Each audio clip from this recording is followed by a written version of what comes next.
trained counselor who has helped countless drug addicts and alcoholics come back from the brink of death. I believe fully in Alcoholics Anonymous, Narcotics Anonymous, and the 12-step program. The full acceptance of these steps and the meaning that comes from believing in a higher power has created literal miracles in front of my eyes. I've seen homeless alcoholics who were months away from dying, shaking wretches of people with jaundiced eyes and wet brain. But after a year of AA and sobriety, they were some of the most confident, happy, and spiritual people I had ever known. They would give you the shirt off their back, and they constantly volunteered to save others from the brink of death. Some of them became staples of their community, devoted church members and deacons entrusted with large sums of money, and not one of them I knew ever betrayed the trust the community had in them after their recovery. AA and NA gave their lives meaning, and over time sometimes gave them almost total inner peace. But during the recession caused by the global COVID pandemic, I lost my job. I became desperate and applied to hundreds of jobs, absolutely anything related to counseling or helping addicts. Then one day I got a call. "Hello, may I please speak to Jonathan?" the deep male voice said on the other end of the line. "Speaking," I said. "Hi there, Jonathan. My name is Winston. I work for a company that is seeking highly qualified counselors such as yourself. Would you be interested in coming in for an interview?" he asked. While I was fairly desperate, I also knew that I had to ask the most important question for any potential job. "How much is the starting pay, if you don't mind me asking?" I said bluntly. Winston chuckled slightly. $80,000 a year, he said. I smiled inwardly, excited about the new prospect. Most of the drug and alcohol counselors around New England made far less than that, despite the fact that the job required a college degree and years of schooling. We made plans to meet, and I went in for the interview and was hired on the spot. I was to begin immediately. Winston was a mountain of a man, at least 6'6", with a shaved head and tattoos all over his body. His muscles looked like they had been sculpted out of marble. But he was also quite nice, smiling and laughing all the time as he showed me around the counseling building. As we neared the end of the tour, he brought me to a room in the basement where a sign had been posted on the door that said, "Meeting in progress. Come in." He pushed the door open slowly, and I saw a room composed of all men, most of them white. They sat in chairs that faced a podium at the front. A man was speaking there. "Thanks to this program, I've been clean for 6 months now," he said sheepishly. He was a small man with huge glasses, balding brown hair, and a pudgy belly. I never thought it was possible, but with the grace of God and the help from all of you, I've done the impossible. I've stopped killing people, women. I barely even get the craving anymore, and when I do, I call my sponsor, and he is there before I know it, taking the gun or knife out of my hands and talking me down before I can go through with it. It really helps because I know he knows what it's like, all the anger, the rage, the feelings of being so small. He's been there before, and having someone who knows what it feels like, really, it is a miracle. Growing up, if I ever talked about my feelings, my dad, he would beat me, put me in the hospital, even broke my nose a couple times. Another time, when I was 7, he put me in a coma for a week, fractured my skull in 2 places. So I learned quickly to never talk about my feelings, never cry or complain. I just bottled everything up inside until it exploded. Nods of agreement and solidarity passed through the room. Winston led me over to a chair in the back of the room and had me sit down. I thought about what the man had said. It seemed ludicrous. Was he really talking about killing people to a group of fellow addicts? I had no idea what to think. I had heard confessions in AA from people who had hit pedestrians with their cars and left the scene without stopping due to them being drunk and afraid to go to prison. But this sounded totally different. The man finished his story, and the apparent leader of the group, a tall black man with a shaved head, got up in front of the group. "Okay, thank you for sharing, Douglas," the black man said to Douglas, the pudgy man with the huge glasses. Douglas went and sat down. I looked at the name tag on the black man's shirt. It read, "Hi, my name is King." King reached into a cloth bag next to the podium, pulling out some round circular coins that I recognized instantly as sobriety chips. And as usual, at the end of every meeting, we like to hand out chips that recognize people's lengths of sobriety. King said in a deep baritone, smiling widely, his face friendly and unassuming. "For Leon, we have a 10-year sobriety chip," King yelled, and everyone in the room stood up, applauding. A nondescript, elderly white man got up from the center of the room, smiling sheepishly as he went to the front, shaking King's hand and taking his token. "For Douglas, we have a 6-month sobriety chip." The pudgy man got back up and went to the front of the room, taking the chip and sitting back down. "And last but not least for Anton, we have a 24-hour chip." A white man with a goatee got up and grabbed his chip. "The first 24 hours are always the hardest, as we all know," King said, and the room murmured in agreement. "One day at a time, though, that's all we can do." The meeting ended with the serenity prayer. "Lord, grant me the serenity to accept the things I cannot change," and everyone began to disperse. I turned to Winston. I'm confused," I said, and he laughed, a deep, rich sound that echoed across the room. "This is a newer group," he said, "a 12-step program for those addicted to murder, serial killing, spree killing, anything like that. We have found that, like with drugs and alcohol, prison doesn't really help reform these poor addicts. They don't get any of the professional or psychological help they need while incarcerated. So we started a group here instead." "So these guys, they actually kill people?" I asked, horrified. He nodded. "Well, they used to," he said. "Some of them have been in recovery for decades. Some of them are brand new at it. And this is what we hired you for, to work with these men, to help save lives, and to keep them on the straight and narrow." He nodded, as if to himself. "It won't be an easy job, surely, but that's why you're getting paid more than other counselors in the area. I'm sure you're up for a challenge, right?" I had to think about it. I really didn't know if I was up for a challenge of this caliber. But then again, what other job prospects did I have? I needed the money to pay my rent. Otherwise, my 17-year-old daughter and I could end up on the streets. Sighing, I nodded. "Okay, yeah, I'm up for it," I agreed. Blood covered the floor of the room in front of me. I looked from Leon, with his white hair and wrinkled face, to the barely recognizable mass of blood and organs on the floor. "I'm sorry, Mr. Jonathan," he said, crying into his hands. I relapsed. I don't know what happened.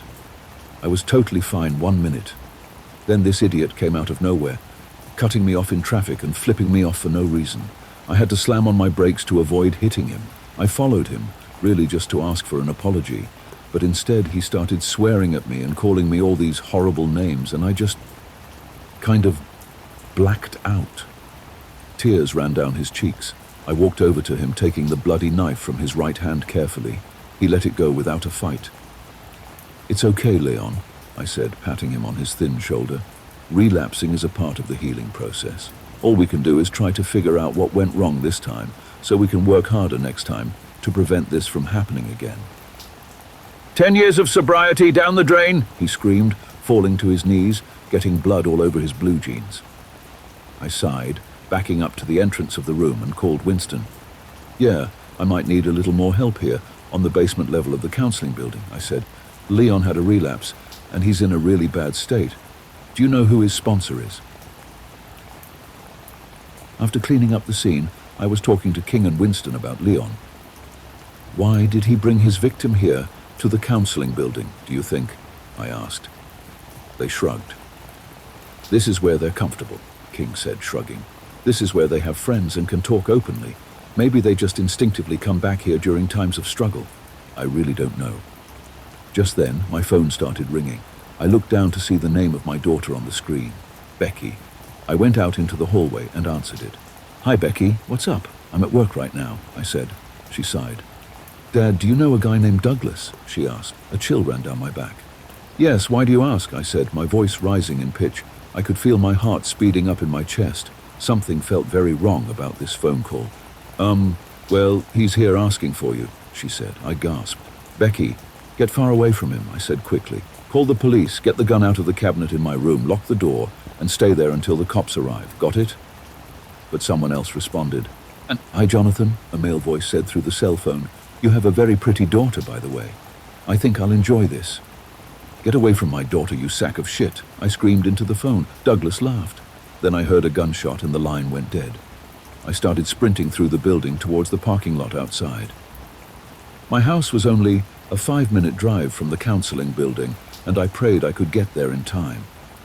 "Please, God, let her still be alive," I wailed, running as fast as I could. I ran into the house, seeing a trail of blood leading from the living room to the basement. I gasped in horror.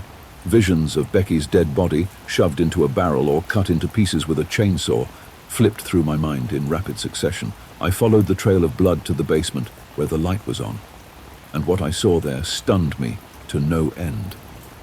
Becky stood over the dead body of Douglas. She was cutting off his head with a bandsaw, whistling to herself, an angelic smile on her smooth, placid face. There was a drain in the basement floor, and she let the blood flow down it as she cut the body into pieces, throwing each piece into a plastic barrel. "Becky, my God, what are you doing?" I yelled. She turned around, a look of happiness and bliss in her eyes. "Just something I enjoy doing, Daddy," she said, smiling widely. "He's not my first, you know. You had nothing to fear." Once I saw this loser sneaking around in our backyard, scoping out the house. "I just went to your room and grabbed your gun, hiding it in my hoodie. He thought he was so smart, but really, he was the easiest kill I've ever had," she laughed. I quickly walked over to her, embracing her in a hug. "I'm just glad you're alive," I said, tears beginning to drip down my face, my vision turning blurry as a wave of emotions overtook me. The next week, I was heading to work, Becky in the passenger seat. She was complaining, as teenagers often do. "I don't see why I have to do these stupid groups," she yelled at me. I sighed. "Look, you have an addiction problem," I said to her. "I know you don't know it yet. Teenagers never realize it. Hell, even adults are often in denial about their problems, Becky. I just want you to go talk to these people. See if you can't relate to what they're saying. You said you've killed, what, 4 people already?" She nodded glumly. "I'm just worried about you, sweetie. I don't want this addiction to take over your whole life. You're far too smart for that. You could go to college, be a doctor or an engineer or anything you want, but not if you let this addiction ruin your life." She let out a grunt of exasperation. "Fine, I'll go," she said. "Will you be there with me, though?" "Always," I said.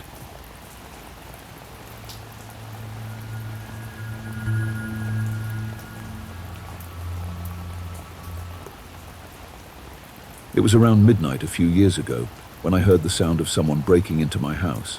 I don't think I had more than 20 minutes of sleep, but as soon as I heard the window being broken, I was wide awake and looking for my phone to call the police. Unfortunately, I left it downstairs charging in the kitchen, the source of the break-in. Not having a gun, I grabbed a baseball bat and psyched myself up to go downstairs. Once I reached the bottom step, I saw the silhouette of a man sitting at my kitchen table. It was dark, so I could not see what he looked like, but the stink coming off him was enough to curl my nose hairs. It was obvious even without the lights on that he was homeless. I was about to throw him out, but as soon as I turned on the lights, I couldn't help but to feel bad for the stranger. He was sickly skinny, dirty, with long, stringy hair that grew in patches and a matching beard. The way he sat there motionless, with tears forming in his 1,000-yard stare, it seemed to me that he had given up on life. I was about to tell him to get out, but as soon as I opened my mouth, I noticed that he had a shotgun on his lap. Upon seeing this, I dropped the bat. I nervously asked him what he wanted, but he didn't answer me. Instead, he just sat still and stared straight ahead, as if I wasn't even in the room with him. Scared, I asked him if he was hungry, and that I could make him something. As a kid, I was instructed to give the homeless food instead of money, since they might buy booze or drugs with it. He didn't answer, but I heated some leftovers in the microwave anyways. As I did this, I prodded the stranger with questions: what his name was, what he wanted, and if he wanted me to call anyone. He did not answer for a long time, and hardly noticed the food I placed in front of him once it was ready. However, once he started talking, he told me a story that would change my life forever. He said his name was Cole Dyer and admitted to killing 20 people. I'm not at all embarrassed to say that I cried and begged for my life at this point. This only angered Cole, who ordered me to shut up and sit down so he could tell me something. Doing what he said, Cole told me that his first victim was a hooker who he choked to death. This one wasn't killed like the others because he didn't know how he wanted to do it at the time, or, for that matter, knew that he had a taste for it. After killing her, Cole expected someone to come by to arrest him, but after a while, with no detectives or police asking him to answer some questions, Cole figured he was in the clear. Finally, having a way to vent his frustrations and no longer feeling like some cog in the machine, Cole's murderous fantasies took on a life of its own. Eventually, he started to consider himself the pass-it-on killer. The reason Cole liked that name could only be explained by his twisted sense of righteousness and questionable moral compass, which was explained to me in great detail. The gist of it was that if he killed enough pests, good things would come back to him. Symbolizing this, he would replace the head of his previous victim with the most current. Realizing killing people he knew was a sure way of getting caught, Cole learned what questions to ask complete strangers to discover the pests in their lives, because who didn't like talking about themselves? Cole explained that he was great at talking to people and could talk the devil into lighting himself on fire. Because of this gift, it was easy for Cole to learn where these people lived, worked, drove, and more. Since the murders were spread out nationwide and none of his victims had any connection to the others, authorities were at a loss. They told the public they were chasing leads, but they never even questioned Cole about his hobby. It was at this point that Cole demanded that I grab a pen and paper and jot down his tale. Who was I to say no? Even though he had his hands on the table, there was still a shotgun in his lap. I didn't want to bet that it wasn't loaded or that I was faster. The safe bet was just to write the story he was telling me and hope he would show me mercy. While scouting for the 21st victim, Cole found himself behind a small series of apartment buildings. It was here Cole started to shake as if he was scared. I heard a small group of people huddled around someone's basement apartment, whispering to whoever was inside. They were a ways away, so I couldn't make out what they were saying, but I could see that something wasn't right about them. They were dirty, long, greasy hair and beards, but there was something else about them.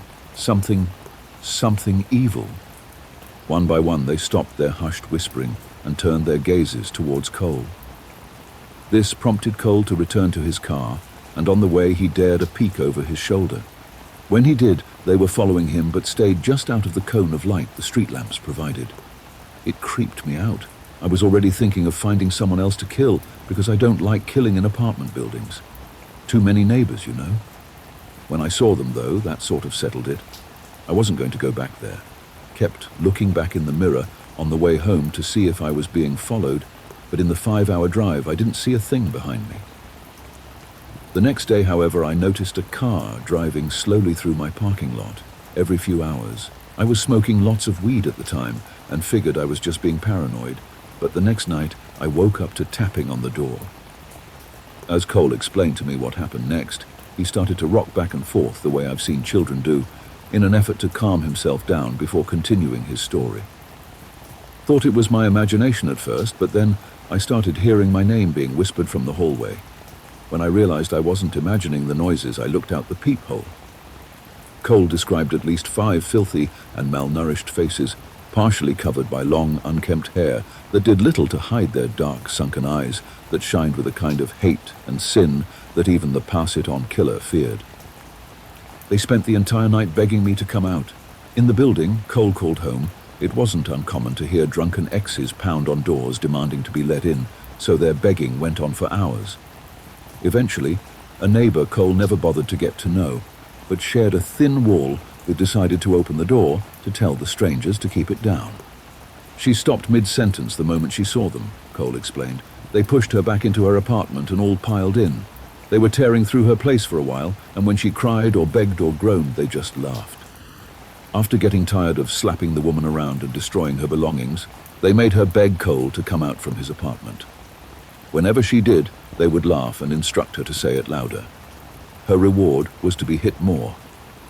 When Cole refused to open the door or respond, they grew bored and started getting violent with the woman. First, the sounds of punches and things getting broken, but then, Jesus. They were eating her. It was loud and wet and lasted until the sun came up. I didn't want to interrupt someone who was obviously crazy. After all, who knows how a madman might react to an interruption? The best course of action for me to take was to remain silent and allow Cole to go on for as long as he wanted. Cole didn't leave his room until noon. By then he was confident they were gone and that it was safe to leave. There was no way I was going to stay there. No fucking way. Cole barely touched the meatloaf I heated up for him because he was too distraught. Considering how he looked, I thought he was going to inhale it. After packing his car and making sure to remember the head of his previous victim, who he kept on ice, Cole went to some army surplus store to get what he needed to get away for a while. To Cole, this meant staying at a seedy hotel. About a week later, I was getting some grub at some grocery store, just walking in the parking lot and minding my own business, right? They drove up right behind me and laid on the horn. I didn't even bother getting something to eat after that. I just wanted to get the hell out of there. By the time Cole remembered that he left the head of his previous victim back in the mini fridge at the hotel, he had already crossed 2 state lines. I could tell this bothered him even before he let out a dry laugh about how he has completion anxiety. At this point of the story, Cole had to take a moment, and knowing that he had a shotgun on his lap, I gave it to him. Hoping that my kindness would be repaid and I could keep my head once he finished his tale, I poured him some milk and offered him the rest of the baby carrots I had in the fridge. Cole traded his car for a van shortly after that encounter because there was no doubt that whoever was following him knew what he was driving. At least I could sleep in the van, right? Saves money on hotels and shit. It only took 5 weeks or so after trading in for the van that Cole crossed his pursuers' paths again. This time he was in deep sleep when he heard them say his name, causing his eyes to shoot open, immediately locking on the dark eyes of a woman with the same sinister resemblance as the men Cole had seen outside his apartment. However, without a beard, this woman's disfiguration was more noticeable. At first I thought it was a cleft lip and chin, but it wasn't. The few teeth that she had were small and brown and grew fucking everywhere. Cole explained as his dirty fingers fidgeted with the gun in his lap. Like the gums and the inside of the cheeks and shit. Even in the dark, Cole could see their black eyes glow with hateful light, and when he turned over the engine, the headlights revealed dozens of her family standing 10 or so feet apart. Some were naked, Cole explained, his eyes growing distant as he was reliving that painful memory. They were standing still, smiling and just looking at me, like they were giving me permission to leave. Cole told me that he swerved to hit a few with his front tire, or to at least clip them with the van's fat ass. However, they all stepped to the side, effortlessly avoiding getting run down. When I got the opportunity to ask what he meant by her family, he revealed that was a recent term given to them. At the time, he thought they were demons or vampires, but no longer thinks that's the case for reasons he did not share. After that encounter, Cole abandoned the van and stole a car. It was confessed to me that he would steal a new vehicle whenever he felt that they were closing in on him. This feeling usually came with the sensation of a tightening of his chest or his balls, and was triggered by anything from something he imagined seeing in the corner of his eye, to the cries coming from a murder of crows. Zig-zagging across the country, Cole made every effort to forever rid himself of these people and the hateful pulse that resonated from them. Cole would stay inside at night, and if he could, he would sleep during the day. He would pass the time by reading and listening to music. It was a surprise to me that he preferred classical considering how he looked. My shock must have been apparent because Cole explained that Vivaldi Concerto No. 5 was his favorite and thanked his mother for getting him into tasteful music. While on the run, Cole would take odd jobs here and there to pay for what he needed to survive. A tractor assembly line in Michigan, a toll booth operator in Florida, and a semi-way station in Nevada. Whatever job paid him in cash, and as long as he didn't have to work at night. No matter where he found work, he would not stay long before feeling that they were closing in on him, and would, more often than not, leave before getting his paycheck. I will spare you the details of what Cole felt he had to do in order to survive up to this point. Up to now, he had been talking to me, a captive audience due to the shotgun on his lap, for well over 4 hours. The night Cole came to my house was shortly after leaving a place he had stayed at for about 3 months, a loft above a bar in northern Canada. When asked why he would want to live above a bar while on the run, Cole shrugged and said that he thought that a bar full of people at night would keep him safe. When they finally arrived, they softly cried out his name from the back alley under his window. With all the music being played downstairs, Cole had no idea how long they had been calling, but the moment he knew it was them, the giggling began. They flattered Cole by saying they were his biggest fans, and tried to prove it to him by telling him details that only the pass-it-on killer would know. Cutting off a head is hard. Even if you have power tools, it's messy shit. Took a while before I got the hang of it, though, Cole confessed, oblivious to my disgust. I rigged a bike pump to a catheter, snaked it through the axillary artery until it reached the superior vena cava. It only took about 2 minutes before the blood stopped flowing, and by then, removing the head was pretty much blood-free. Cole swore to me that up to this point he never spoke to them, but that night at the bar he finally had enough and accused them of being vampires due to the fact that they needed permission to come in. As soon as I said that, everything went silent. I must have been used to the sounds they were making because I didn't notice it until it stopped. That's when someone with a strange accent told me that they were not vampires, but in fact something else. Something that Cole never finished this thought.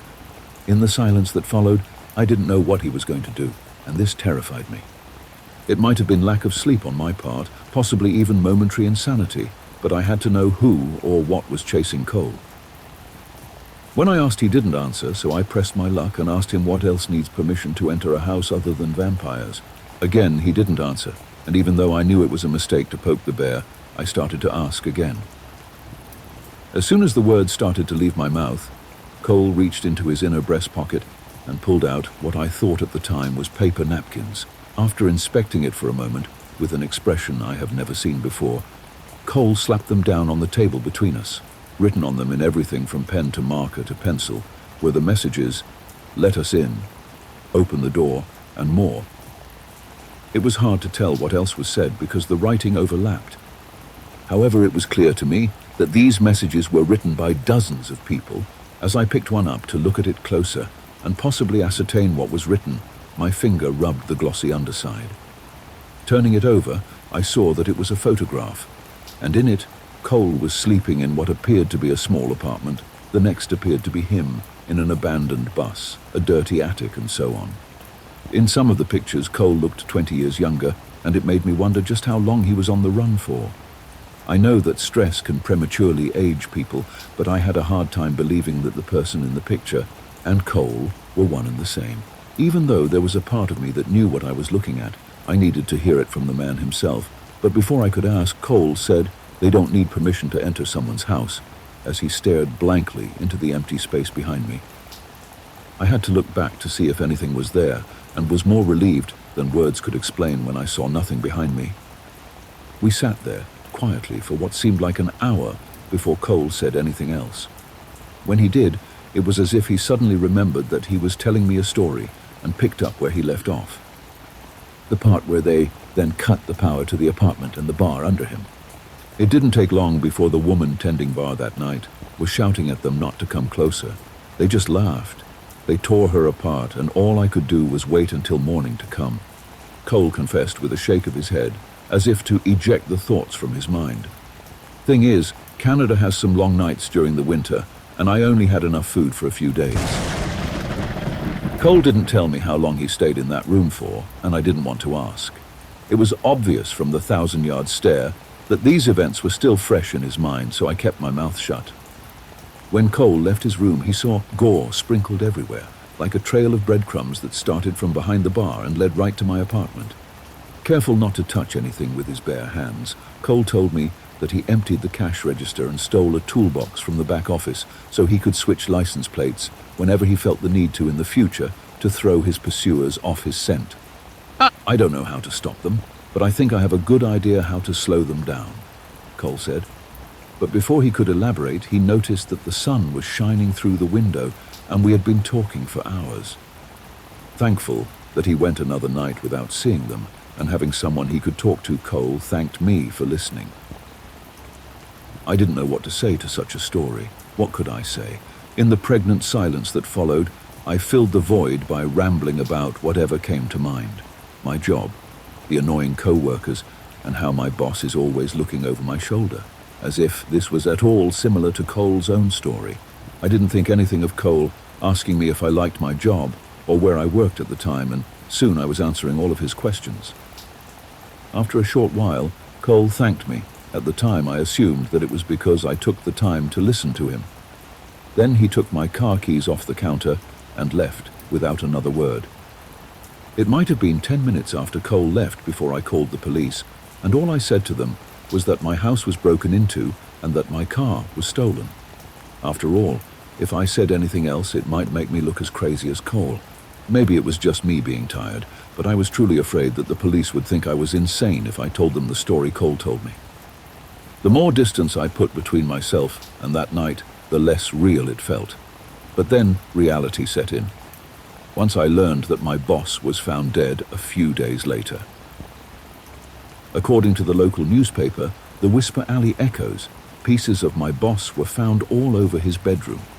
Most people in town considered this to be a rumor to stir up newspaper sales, and I wanted to agree, but it was hard to consider in Cole's tale. In the back of my head, the idea of what Cole told me being true kept teasing me. It bothered me so much that I ended up hearing a privat investigator, a decision I came to regret. I would rather be ignorant of what came next. A week after hiring the PI, I received a phone call informing me that my boss's head was found in the middle of another bloody mess, all the way in Cleveland. Over the next few weeks, I kept thinking of the story Cole told me. If those thoughts weren't front and center, they were creeping in the back, ready to pounce on a happy moment to turn it sour. It didn't take long before I started seeing dark patches dart from one shadow to the next, disappearing as soon as I turned to look at it. At first, I chalked this up to being a mouse, the reflection off of my glasses or lack of sleep. After all, it was much harder to sleep in a house that was broken into. Hoping it wasn't mice because of my hatred towards them, I bought some medicine in town so I could get some rest at night. It worked wonders when it came to getting shut-eye, but did nothing to stop me from seeing these shadows.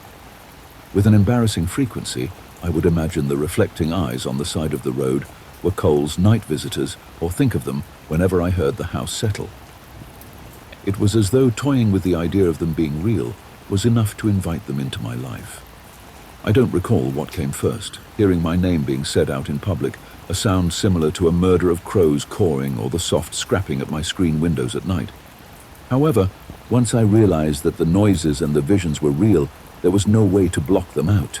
At night, the soft whispers were hard to make out, and the more I tried to ignore them, the more I thought about them. I could not tell you how many nights I stayed up, just so I could put my ear up to the wall, but I can tell you it was worth the effort, because unlike Cole, I know what they want. They whispered of a message that took months before I understood it fully, but in those words that only someone with a certain madness could grasp, I understood. It wasn't as long as you might think before I did the one thing Cole was never brave enough to do, and opened the door. The first night I opened the door for them was terrifying, like losing one's virginity. Even with Cole's descriptions, there was no way I could have been prepared for their appearance because they resembled humans the way sharks look like minnows. During our conversations, they instructed me to share Cole's story with the world, so some of his madness could rub off on others and season the meat. Heralding their arrival will include everything from seeing shadows in the corner of your eyes, hearing scratching or whispering, or something similar to the cawing of crows. Once this happens, the process of marinating will begin, and the end will soon follow. And when they arrive, you can thank me, a better and far more successful pass-it-on killer than Cole ever was.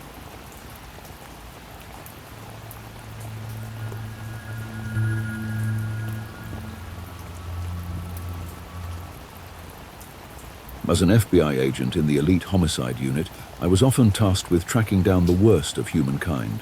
But one case in particular really stays with me, and to this day still haunts my nightmares. Within the agency, we called him the Vampire of Frost Hollow, and the name was certainly a fitting one. We found the victims with bite marks all over their bodies. They also showed signs of extensive torture, as well as mutilation both before and after death.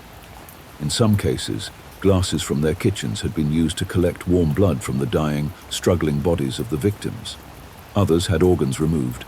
We would eventually find out why, and the reason was horrifying beyond anything I could have imagined. Agent Stone and I drove through the flat city streets as pale moonlight illuminated everything in a harsh glare. The summer heat still sizzled from the pavement.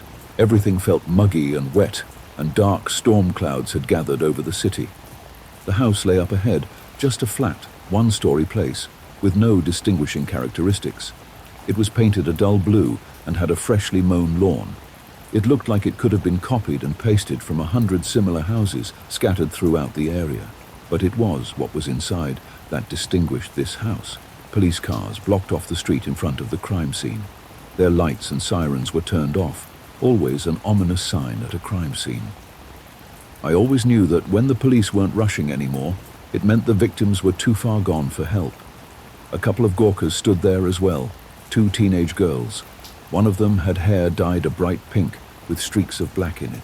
Many silver necklaces twinkled around her neck. A few cops unstrung spools of yellow crime scene tape, warning people to stay off the property. An obese police officer with a face like a walrus and a large drooping mustache walked up to our black unmarked sedan. "Sorry guys," he said as I rolled down the window, "road's closed." I gave him a faint smile and pulled out my federal identification card and badge. His eyes widened for a brief moment. "Jesus, you FBI guys are here already. This is the second case where people have had blood drained from their bodies in this section of town," I said with venom. "Of course we're here. Whenever we smell smoke, there's usually a much larger fire under the surface. If there's 2 separate incidents we can prove, then there may be more that we can't prove or haven't connected yet." The police officer nodded his fat face, jiggling his many chins. He smoothed his moustache contemplatively as he stared at us. "Were you at the first crime scene for this unsub?" Agent Stone asked the state cop. The police officer gave us a grim smile, wetting his small rubbery lips. His tiny teeth glittered white, but the smile had no real mirth in it. "Yes, I was there," he said coldly. He reached out his hand to me. "I'm Officer Paisley. Rick to my friends, though." He gave a short bark of laughter at this, though I didn't see what was funny about it. "What do you think about this guy?" I asked, always curious to know what the local cops thought. Officer Paisley shrugged his rounded shoulders, reminding me of Humpty Dumpty in his general body shape.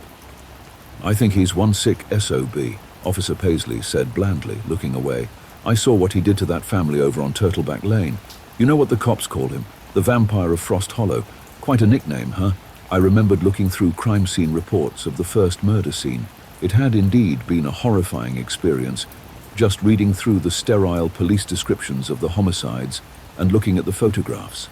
In the first crime scene, there had been a husband and a wife murdered in the kitchen, their hearts taken out of their bodies, the blood drained from them. In the living room, they found an infant in a crib. His entire chest cavity had been ripped open as if with claws.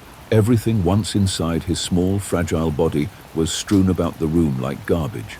The tiny intestines hung from the walls of the crib, unspooled like a bloody snake. They found the 7-year-old daughter hanging from a tree in the backyard, her eyes removed, her chest cut open down the middle. The black sockets stared sightlessly ahead. Her pale skin showed that her blood too had been drained. I wondered what nightmares awaited at us at this crime scene, now that I would get to experience it firsthand, and not just through pictures and documents. Agent Stone parked the car and stared at me with his cold blue eyes. "Let's go," he whispered, looking pale and uncertain. The police officer at the door waved us through the threshold. Inside it was dark. I put on my latex gloves and tried flicking the lights, but nothing happened. Agent Stone and I pulled out our flashlights, turning them on. The white glare of the LEDs made everything seem overly saturated and unreal. "The power's out," I said. My voice sounded far too loud in the dark confines of the house. The shadows pressed in on us like the walls of a coffin. Agent Stone hesitantly stumbled ahead, flashing his light to the left and right. At first, we saw nothing out of place. We had entered a dining room with a long rectangular table and an antique grandfather clock that eerily ticked away, marking each moment of time. "Where's the bodies?" Agent Stone whispered, glancing around nervously. We kept going forward into a kitchen, and there we found the first of the victims. It was a woman, and she had been young and beautiful when she was murdered. Even through the layers of clotted blood and the gore that covered her body like a carpet, I could see that. She had green eyes, like a cat that stared sightlessly up at the ceiling, still filled with horror, even in death. Her chest was ripped open, and a dark, ragged socket marked the spot where her heart had been.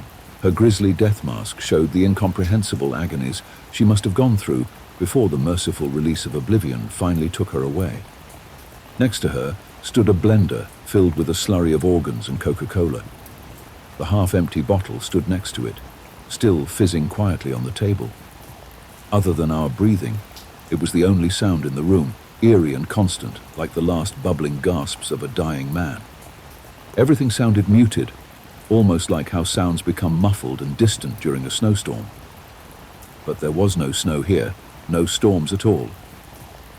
"What's your verdict, Harper?" Agent Stone asked, his face revealing nothing as he looked at me.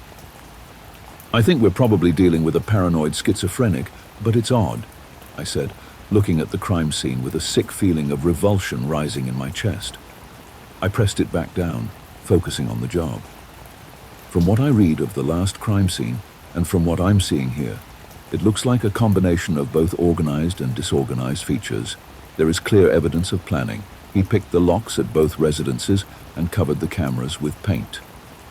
"Whoever he is, he's drinking the victim's blood and organs," Agent Stone said, a quick flash of disgust crossing his face before it reverted back into a stony mask. "I'm thinking a white male, between the ages of 20 and 40. I nodded. Serial killers almost always targeted victims within their own race after all, and all the victims so far had been white. It was a comfort thing for many, I believe, though there were always exceptions like Richard Ramirez, who would kill a variety of victim types of any race or gender. The age was just pure probability, as most serial killers began their sprees around the ages of 15 to 30. There could be dozens more victims stretching back a period of years, connected to this unsub for all we knew. Agents at the FBI were looking through cold case files, trying to look for any connections to the blood drinker we now hunted. "Where's the rest of the family?" I asked, looking forward past the threshold leading into the kitchen, where a smeared trail of blood curved down the hallway. Agent Stone just shook his head, careful not to walk on any of the blood spattering the floor and walls. In front of us, the hallway opened onto doors on both sides. I looked into the first one, seeing a little boy's room decorated with posters of cartoon characters. It was empty, however. The bed was still neatly made. It looked like the boy had just stepped out and would be back at any moment. The truth made my heart ache. I felt a rising sense of sickness as I thought about the fact that he would never see this room again. The next one was the master bedroom. A large bed stood in the center of the room, surrounded by mahogany cabinets and dressers. Laying across the bed, I found the dead woman's husband. He looked like Jesus on the cross, his arms spread out on both sides of him, his legs tightly coiled together. The unsub had wrapped razor wire around his wrists and ankles. This victim was naked from the waist up and had deep slash marks on his chest and neck. The slashes seemed to form some occult symbol, though I didn't recognize it immediately. The symbol looked like 3 upside-down triangles of ascending sizes, contained with each other at the center, followed by a circle with an 8-pointed decoration, like a lotus flower around it. His eyes and eyelids were both gone, giving him a look of horror and surprise. The black sockets dribbled dark, clotted blood as they stared sightlessly up at oblivion. His mouth had been slashed from ear to ear, giving his mutilated face an insane, manic grin. "What's that symbol?" Agent Stone asked, sounding mesmerized. He took a step forward toward the body, but I put a steadying hand out to stop him. "I've seen it before," I said, "but I can't remember where. I think it was in some college class about religions years ago." The memory felt like a word on the tip of my tongue, but the connection wouldn't come. I shook my head. "We'll take a picture and send it to the lab. They'll be able to look it up." "Does this change your profile of the unsub?" Agent Stone said, smirking slightly. I shrugged. "It seems to suggest more organization than we've previously thought, and perhaps some relation to occult rituals," I said. "This case just gets weirder and weirder." Little did I realize that I hadn't seen anything yet. Things were about to get very strange in the next few minutes. We found the 2 children, a 7-year-old boy and a 5-year-old girl, in the bathroom, their bodies intertwined like rats in a rat king in the tub. Their limbs were locked around each other in a death embrace. Rigor mortis had hardened their faces into grimaces of terror. The tub was half filled with bloody pink water. Their throats were cut from ear to ear, nearly severing their heads from the bodies. The hearts had been removed from both of their chests, leaving a dark, gaping hole of ragged bone and gore behind. "God," Agent Stone gasped, looking pale and off balance. "We've got to get this son of a bitch."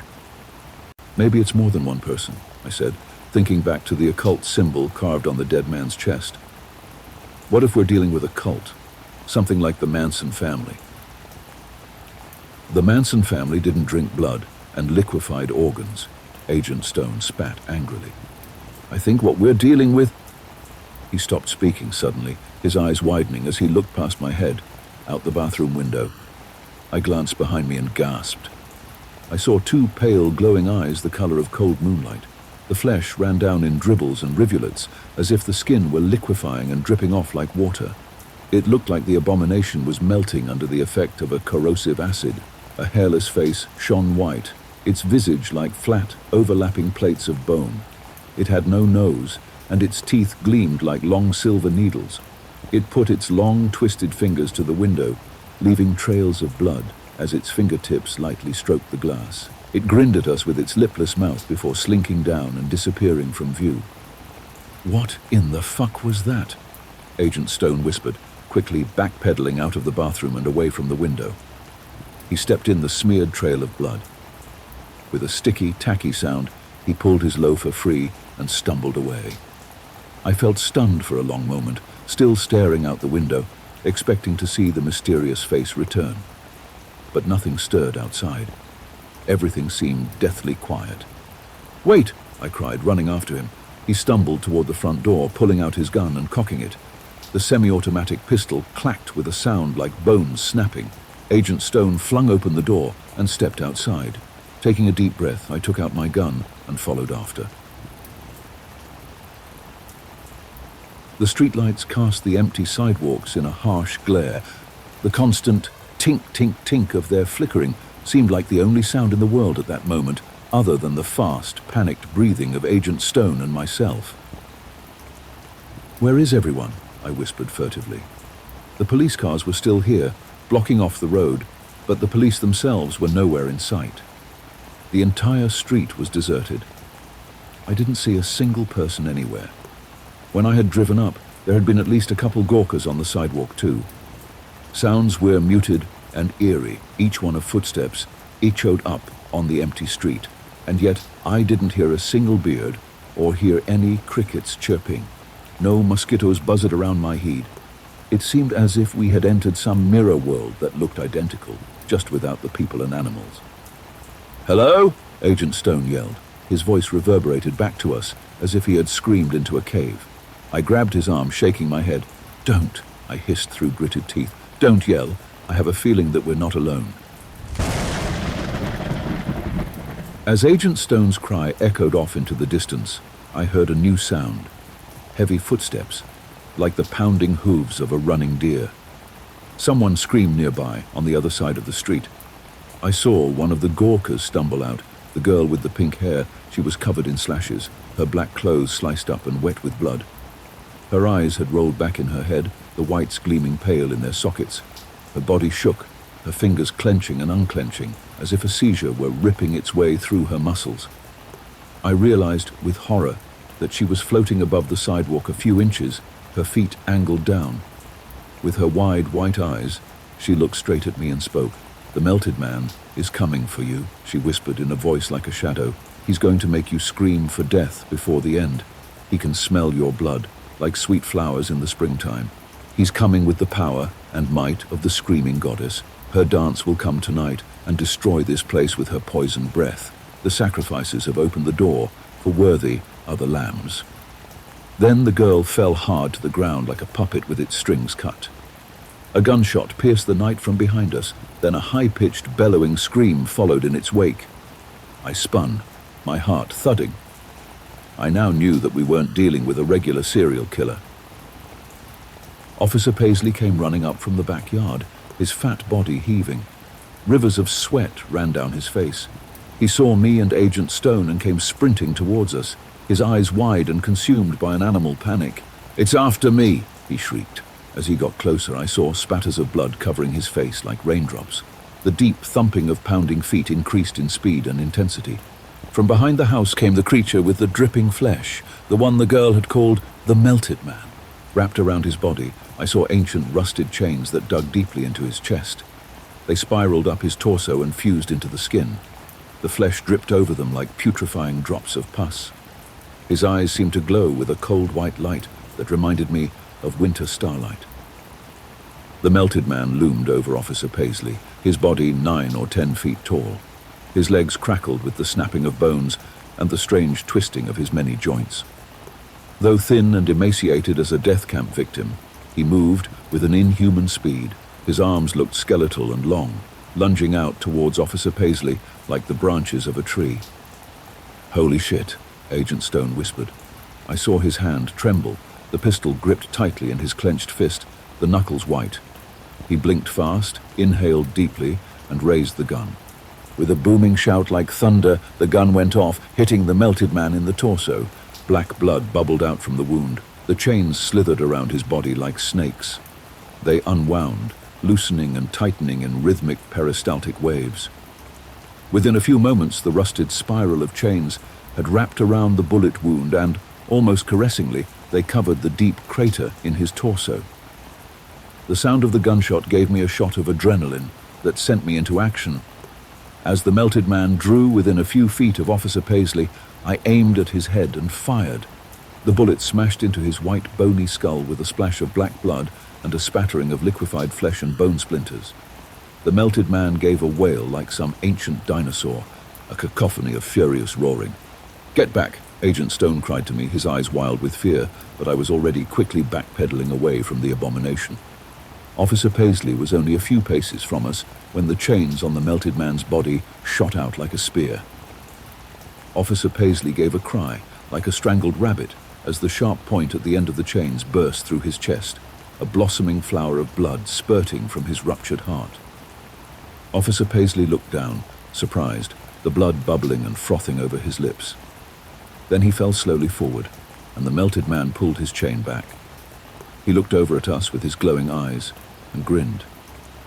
"The final sacrifice," he gurgled, in a voice writhing with infection and sickness.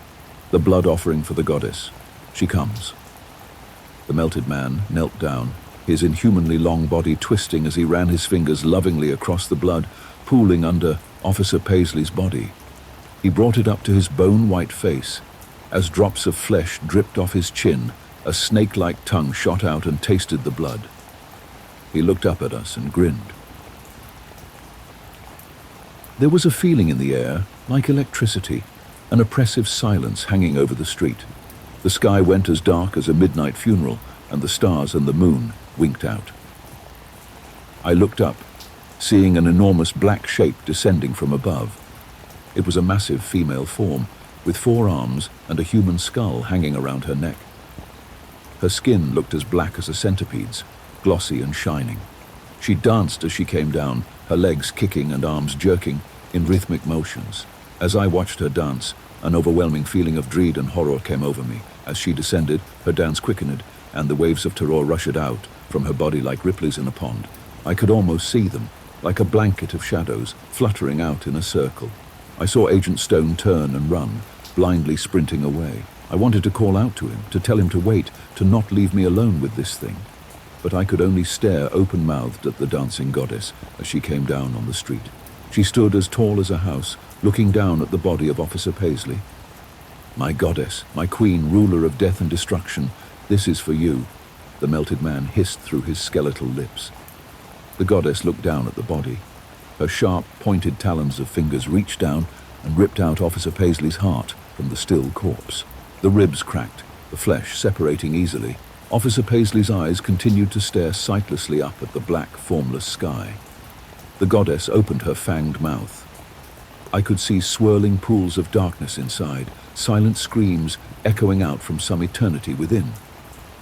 With a deep sigh of pleasure, she put the heart into her mouth and bit down, sending blood dripping down her face. I heard a car starting behind me. The Melted Man and the goddess looked in my direction with a sudden noise. Her dark eyes shone with hunger, the Melted Man's with insanity. A blood sacrifice, the goddess sighed, her lips splitting into a wide smile, showing off her predatory teeth. This one should suffer. The agony makes the blood taste sweeter. The melted man laughed and started toward me. I still had the pistol in my hand, but what good would it do me? I raised in a last-ditch effort to slow the abomination, knowing it was hopeless. I fired, aiming at the melted man's face as the goddess danced and twisted behind him. I felt the mortal terror emanating from her body like currents of air. I resisted the urge to simply throw down my pistol and flee blindly into the night. The bullet missed, and the grinning abomination rushed at me. A car engine revved directly behind me. It roared past me, missing me by inches. The sedan slammed into the melted man, crushing his legs with the sound of shattering bones. He went flying back as the chains on his body flew out in all directions, attacking everything around him at once. They hit trees and bushes and the walls of the house with the sound of clanging metal, then vibrated in the air. I saw Agent Stone driving the sedan, frantically motioning me inside. I jumped in the seat as the goddess soared into the air and followed after us. "Fuck," he cried, accelerating as fast as the car would allow. He swerved around the writhing body of the melted man, who lay on the road, twisting his limbs like a stinging hornet. Blood, the color of soot, pooled under his body. The melted man slowly crawled away, pulling himself forward with his skeletal arms. The goddess flew close behind us, even as Agent Stone pushed the car up to 70 and 80 miles an hour on this residential street. I looked back, seeing only a curtain of shimmering black shadows. Her arms wrapped around the car. I felt the back of it fishtail suddenly. "Drive faster," I screamed, panicked. "She's..." But at that moment, the back of the car lifted off the ground. We went spinning, the world flying around us in circles. I heard the crunching of metal and the shattering of glass. My vision turned black for a few moments. I felt dazed, sick, on the verge of throwing up. Waves of dread gripped my heart like skeletal hands. Off in the distance, sirens roared, blue and red lights flashed. The goddess looked down the street, seeing the caravan of police cars and unmarked black SUVs approaching the area. With a laugh like the tearing of metal, she took off into the air. "Released, finally. Released on this world," she cried as she disappeared from view. The police and agents quickly surrounded us, pulling us out of the crumpled car. I was fine, just a bit shaken up and bruised. Agent Stone had a deep gash across his forehead from when he hit his head during the crash, but he was otherwise unharmed. When the police went to the crime scene, they didn't find any evidence of the melted man or the goddess there. Only a pool of black blood coagulating on the pavement showed that any of it had been real at all. Thank you for dropping by the archives and listening to our ghastly stories. Don't forget to like, comment, and lastly subscribe.